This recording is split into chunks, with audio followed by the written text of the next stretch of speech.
నమస్తే, welcome to V news Telangana.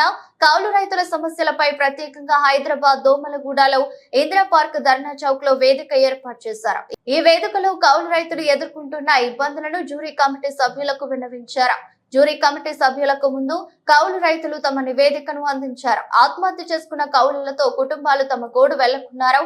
రాష్ట్రంలోని నలుమూలల జిల్లాల నుండి గ్రామాల నుండి కౌలు రైతులు ఇచ్చేశారు. సెప్టెంబర్ 13, 2023 తేదీన అప్పటి టీపీసీసీ అధ్యక్షులుగా రేవంత్ రెడ్డి తెలంగాణ కౌలు రైతులకు రాసిన బహిరంగ లేఖ కాపీలను కూడా మీడియాకి అందించారు. ఈ లేఖలో కౌలు రైతులకు కాంగ్రెస్ ప్రభుత్వం పూర్తి న్యాయం చేస్తుందని, 2011లో కాంగ్రెస్ తెచ్చిన భూ అధికృత సాగుదారుల చట్టం తీసుకువచ్చింది. ఆ చట్టం ప్రకారం కౌలు రైతులకు గుర్తింపు కార్డులు మళ్లీ ఇస్తుందని, రైతు భరోసాతో పాటు ఇతర పథకాలను, పంట రుణాలను కూడా అందిస్తుందని హామీ ఇచ్చిన విషయం గుర్తు చేశారు. తెలంగాణ రైతు ఆత్మహత్యలను 75% కౌలు రైతులవే అని, కౌలు రైతులను గుర్తించి వారికి పూర్తి మద్దతు అందిస్తేనే రైతు ఆత్మహత్యలు లేని తెలంగాణను సాధించగలమని నాయకులు అన్నారు. 2011 భూ అధికృత సాగుదారుల చట్టాన్ని అమలు చేస్తూ కౌలు సాగుదారుల నుండి దరఖాస్తులు తీసుకుని వారికి ఎల్ఐసి గుర్తింపు కార్డులు ఇవ్వాలి. గుర్తింపు కార్డులు పొందిన కౌలు రైతులకు పంట బీమా, పంట నష్ట పరిహారం, రైతు బీమా, పంట అమ్మకం, బ్యాంకు రుణాలు వంటివన్నీ అందించాలి.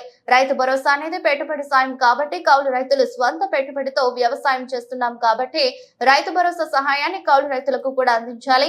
6 గ్యారెంటీలలో ఒకటైన ఈ హామీని మొదటి సంవత్సరంలోనే అమలు చేయాలని డిమాండ్ చేశారు. సమస్యల పరిష్కారం కోసం ప్రత్యేకమైన చట్టాలు కావాలి అని గత అనేక సంవత్సరాలుగా రైతు సంఘాలు పోరాడుతూ ఉన్నాయి.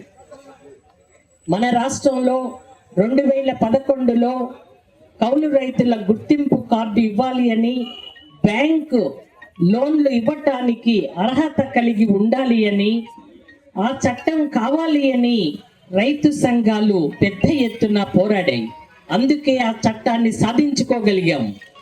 ఆ తర్వాత కూడా 2016-17 సంవత్సరాలలో జాతీయ స్థాయిలో కూడా డాక్టర్ హక్ నాయకత్వంలో, ఆయన ఆధ్వర్యంలో ఒక జాతీయ స్థాయి సమావేశం జరిగింది నీతి ఆయోగ్ ఆధ్వర్యంలో.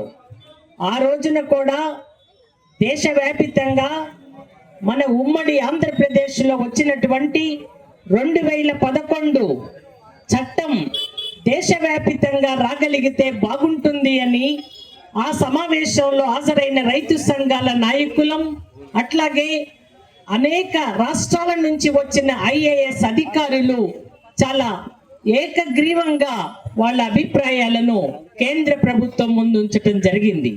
ఆ తర్వాత అక్కడ ఒక మోడల్ యాక్ట్ కూడా వచ్చింది. కానీ దానికి సంబంధించిన అమలు గురించి దేశవ్యాపితంగా కేంద్రంలో ఉన్నటువంటి పాలకులకు దాన్ని ఎట్లా అమలు చేసి కౌలు రైతుల సమస్యలు పరిష్కరించాలి అన్న దాని మీద ఎలాంటి స్పందన లేదు. చాలా మంది మాట్లాడారు. 2023 సెప్టెంబర్ 13వ తారీఖున స్వయంగా రైతుల ఆత్మహత్యలు అనేవి మనం చూస్తూ వచ్చాం. ఈ నయా ఆర్థిక విధానం అమలు తర్వాత దాదాపు ఈ దేశంలో 3 లక్షల మంది రైతులు ఆత్మహత్య చేసుకున్నారు. తెలంగాణ ప్రత్యేక రాష్ట్ర ఉద్యమంలో కూడా రైతాంగం చాలా పెద్ద ఎత్తున పాల్గొని తెలంగాణ రాష్ట్రం అంటూ వస్తే తమ జీవితాలు బాగుపడతాయని తెలంగాణ కొరకు పోరాడి తెలంగాణ సాధించారు. తెలంగాణ సాధించిన తర్వాత కూడా సమస్యలు తీవ్రమయ్యేవే తప్పించి ఏదో 5,000, 6,000 రైతులకు ఇచ్చినా ఆ ఇచ్చినది యజమానులకు ఇచ్చారు. కానీ భూమి మీద కష్టపడుతూ రాత్రింబగళ్ళు కష్టపడే కౌలు రైతులు ఎవరున్నారో భూమి మీద ఉన్న రైతులకి అది ఇవ్వకపోవడం అనేది అప్పటి ప్రభుత్వం చేసిన పెద్ద పొరపాటు. సరే, కాంగ్రెస్ ప్రభుత్వము తాను అధికారంలోకి వచ్చిన తర్వాత ఈ రైతాంగ సమస్యలని మన ముఖ్యమంత్రి అప్పటి కౌలు రైతులకి ఒక ఉత్తరం రాశాడు, మీ బాధలు మాకు అర్థమవుతాయి అని. కానీ బాధలు అర్థమవుతాయని ఉత్తరం రాశారు, కానీ తన విధాన నిర్ణయాల్లో ఈ 2 లక్షల రుణాల మాఫీ ఏదైతుందో అది మళ్ళీ భూ యజమానులకే చేరింది. కానీ నిజమైనటువంటి కౌలు రైతులు ఎవరైతే లక్షలాది రూపాయలు అప్పు చేశారో వాళ్ళకి అది అందలేదు. అందువల్ల ఇవాళ ఇక్కడ వచ్చిన వాళ్ళల్లో 2-3 కుటుంబాలు వాళ్ళు ఆత్మహత్యలు కూడా చేస్తున్నారు. మహిళలు ఆ వ్యవసాయాన్ని కొనసాగిస్తున్నారు. కానీ వాళ్ళ పరిస్థితి ఒక దయనీయంగా మారింది. కనుక ఇవాళ జ్యూరీ సభ్యులుగా మేము వాళ్ళందరి మాటలు విన్నాం, వాళ్ళ కష్టాలు విన్నాం. అది ఇంతకుముందు మనం మాట్లాడుతుందే కానీ స్పష్టంగా వాళ్ళే వచ్చి వ్యక్తిగతంగా మనకు తమ సమస్యలు చెప్పి కళ్ళని నిలబెట్టుకున్నారు. ప్రభుత్వం దీనికి స్పందించే విధంగా మనమందరం ప్రయత్నం చేయవలసి ఉంటుంది. సమాజం కూడా చాలా పెద్ద ఎత్తున స్పందించవలసింది. రైతాంగానికి అంతిమంగా వాళ్ళ సమస్య పరిష్కారము స్వామినాథన్ కమిషను ఇచ్చినటువంటి రికమెండేషన్ మీదనే ఆధారపడింది. రైతే కాదు, కౌలు రైతు పెట్టిన మొత్తం ఖర్చు, వ్యవసాయం మీద పెట్టిన ఖర్చు పోగా 50% చదువుకి వాళ్ళ ఇంటికి అవసరాలకి 50% పెంచి కనీస ధర నిర్ణయించాలన్నారు.